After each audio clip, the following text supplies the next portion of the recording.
Hello everyone, welcome to Clear Queries. Welcome to our series of question answers. In this playlist, we will be uploading the short videos which will help you resolve your issues in quick 2 minutes. Let us get started. We will discuss problem statement, required implementation to fix the problem, final output and quick summary. Our today's problem statement is as follows. If I have a SAP RAP-based Fiori list report, how can I ensure the list report table refresh post-execution of custom factory action? In order for us to achieve this, we've to do following implementation. You've to create a behavior definition. Within the behavior definition, you will have to create a factory action, for example copy record. You can add your custom input parameters as well if required.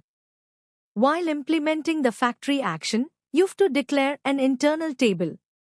Write an EML to read the data of the records selected from front end. We'll have to prepare the payload according to our requirement.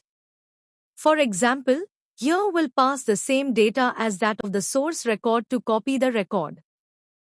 Do not forget to set the control flag in the payload. Finally, write modify EML to create the record, and the most important part here will be to fill the mapped parameter. Let us see what should go in the mapped parameter in debugging mode. As you can see, input keys variable is sending a %CID in the input. While we are filling the mapped parameter, we've to send the same %CID in the mapped parameter along with key of the newly generated record. Let us check out the final output.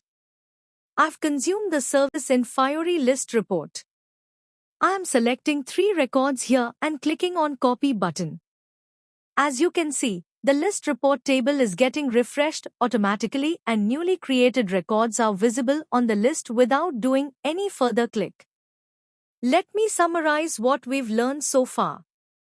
We learn how to automatically refresh the list report table after executing custom factory action.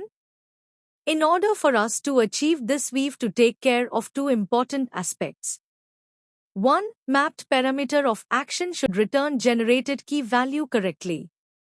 2. Mapped parameter of action should return %CID exactly same as what you've received in the action input keys.